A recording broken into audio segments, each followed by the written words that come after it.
প্রভু রাম তার ভোগ লাগানো প্রসাদ 56 ভোগ। ভগবান বলছেন কাউকে যদি বশীভূত করতে চাও, প্রসন্ন করতে চাও, তাহলে তাকে প্রাণ ভরে প্রসাদ দাও। বলো রাধে রাধে। কেমন মনে?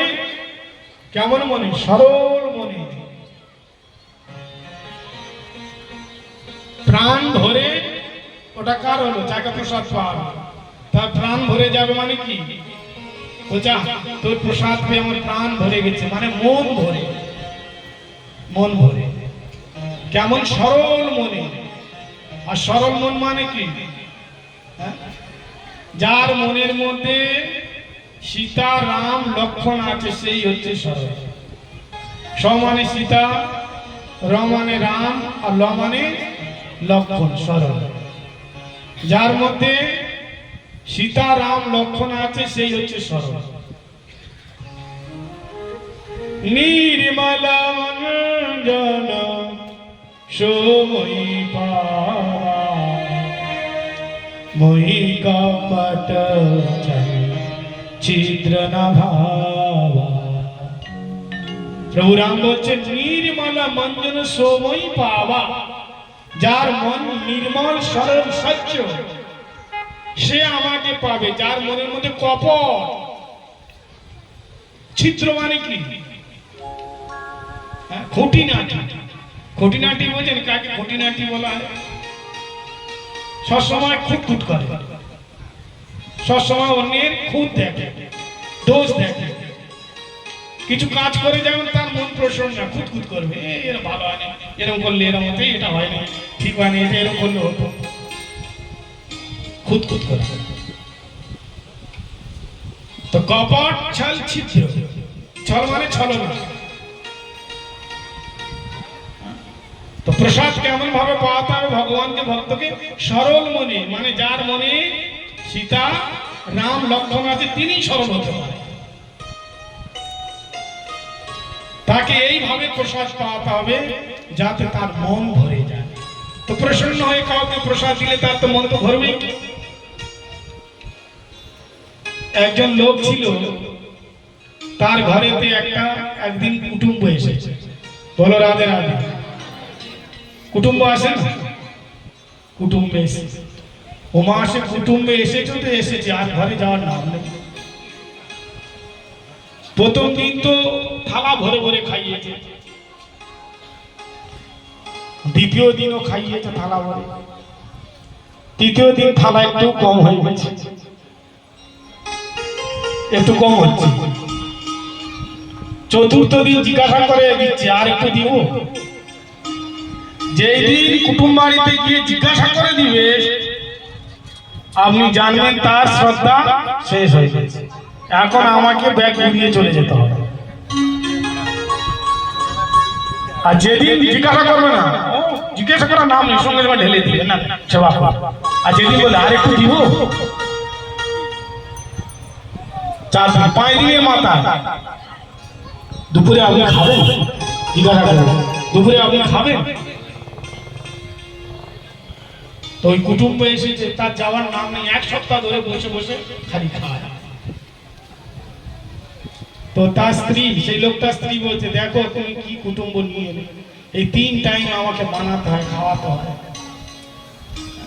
আমার হাত পা ব্যথা হয়ে গেছে এই খাওয়াতে খাওয়াতে, কিছু করো না, চলে যাবে। বলে আরে কিভাবে করা যাবে, চলে যাবে কিভাবে? বলা তো যায় না, কুটুম্বকে বলা যায় কিন্তু চলে যায়, বলা যায় না। কিন্তু তার বরকে বলছে আমি আর এত রান্না বান্না পারবো না, অনেক কষ্ট হচ্ছে, কিছু করো। তো তার বর বলছে দেখ, একটা আমরা দুজনে মিলে বুদ্ধি খাটাই। বলে কি বুদ্ধি খাটাই? বলে সাপ মরে যাবে, লাঠি ভাঙবে না। বুঝেন তো এই কথাটা? সাপ মরবে, লাঠি ভাঙবে না। মানে এমন কায়দা করবো কুটুম্ব চলে যাবে কিন্তু আমরা দোষী হব। বলে কি বুদ্ধি? আর তারা বুদ্ধি করছে, দেখ আজকে তুই আমাকে ওই কুটুম্বের সামনে জিজ্ঞাসা করবে, হ্যাঁ গো কি খাবে? বাস এতটা তুই জিজ্ঞাসা করবি আজকে দুপুরে কি প্রসাদ বানাবো এবং কি খাবে আসল আমি যেটা করবো ওটা কিন্তু মিথ্যে মিথ্যে সত্যিকারের নয় ওটা নাটক ড্রামা হবে তুই মনে দুঃখ পাবি না ওটা মিথ্যা হবে যা বলবো সব মিথ্যা আগে থাকতে ওদের মধ্যে বোঝাপড়া হয়েছে বলে এটা ও তাড়াবার এটা একটা যুক্তি এখন সে বসে আছে তার কুটুম্বের সঙ্গে এখন তার স্ত্রীকে জিজ্ঞেস করছে হ্যাঁ গো কি প্রসাদ পাবে কি বানাবো তখন কি বলছে শুনে কেন এখন তো এতগুলো পেট ভরে খেলাম আবার এখনই রান্না করতে হবে রাক্ষস নাকি আমি এত খাবো কতবার খাবো এখন কুটুম্ব মনে মনে ভাবছে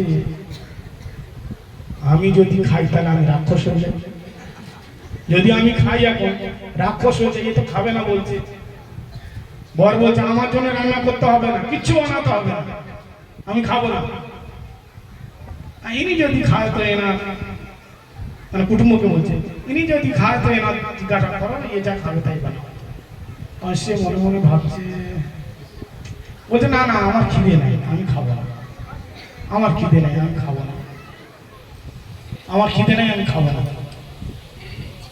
বানাতে হবে এইভাবে একদিন গেল ওই দিনও তথাপি সে যায় আবার সন্ধ্যাবেলা প্রসাদ বানাবে এটা দুপুরের কথা হলো সন্ধ্যাবেলা প্রসাদ বানাবে এখন এসে সন্ধ্যাবেলা আবার সন্ধ্যাবেলা জিজ্ঞাসা করে দুপুরে জিজ্ঞাসা করেছিল কি বানাবো সন্ধ্যাবেলা জিজ্ঞাসা করতে হয় সন্ধ্যাবেলা তার বর বলছে প্রসাদ বানাও খাবার বানাও বলছে আমি পারবো না আমার শরীর খুব খারাপ আমি পারবো না তখন তার বর বলছে হ্যাঁ দুপুরে খাই নাই আর সন্ধ্যায় দিবি না কিছু বানাবে না তখন তার বর কি করেছে তাকে ওই মিথ্যা করে মিথ্যা বুঝেন তো ঝুট মুটকে মানে মিথ্যা করে তাকে একটা কি করেছে চড় মেরেছে আর চড় মেরেছে ধীরে মারতে গিয়ে জোরে মেরে দিয়েছে কত আসতে মারবে বলুন লোকের সামনে নামা করতে ধীরে মারতে জোরে মেরেছে এখন বুড়ি লেগেছে জোরে জোরে কান্না শুরু করে দিয়েছে আমি আর পারবো না রান্না বান্না করতে তুমি আমাকে মারো ইয়ে করো আমি আর কত রান্না করবো আমার দ্বারা হবে না যাও যেখানে ইচ্ছা যাও আমি রান্না করতে পারবো দেখছে কুটুম্বটা এদের দুজনের মধ্যে তো লড়াই ঝগড়া লেগে গেছে হ্যাঁ আর কি করবো থেকে সঙ্গে সঙ্গে ব্যাগটা নিয়ে বলছে ভাই আমি বাড়ি যাচ্ছি চলে যাচ্ছে বলে কেন থাকুন বলে না না দেখছে রান্না তো হচ্ছে না সকাল থেকে আর লড়াই ঝগড়া হচ্ছে বুড়ি রান্না করতে পারবে না চলে যায় এই বলে এসে চলে গেছে এখন বুড়ি এসে তার বউকে বলছে কাঁচিস কেন রে এত জোরে লেগেছে কাঁচিস কেন আস্তে করে মেরেছে তখন বুড়ি কি বলছে বলা তো মিথ্যা করে মেরেছি সত্যিকার হিংসা করে মেরেছি মিথ্যা করে মেরেছি তখন বুড়ি বলছে আমিও মিথ্যে মিথ্যে করে খাচ্ছি আমার তো লাগে না আমিও মিথ্যে করে জোরে জোরে খাচ্ছি তাতে যেন ও বুঝতে পারে আমাদের ঝগড়া হচ্ছে আমিও তো মিথ্যা করে খাচ্ছি বুড়ো কি বলছে আমি মিথ্যা করে মেরেছি ঝুট মুটকে মারা মিথ্যা করে মেরেছি তা বুড়ি বলছে আমিও মিথ্যে করে করে কাঁদছি এমন সময় কুটুম্ব পিছন থেকে লাফিয়ে এসে বলছে আমিও সত্যিকারের জানি মিথ্যা করে মেরেছি আমিও সত্যিকারের জানি না আমিও মিথ্যে করে গিয়ে আড়ালে লুকিয়েছিলাম তাড়াতাড়ি প্রসাদ বানাও আমরা জানি তুমি কত ভালো কত খাবার খাও निर्मल मंजन सोमई बाबा मई कपट छल छिद्र नहीं भाबा ये कपट वृत्ति द्वारा भगवानेर और भक्तेर सेवा হয় না तो निर्मल मंजन सोमई बाबा मई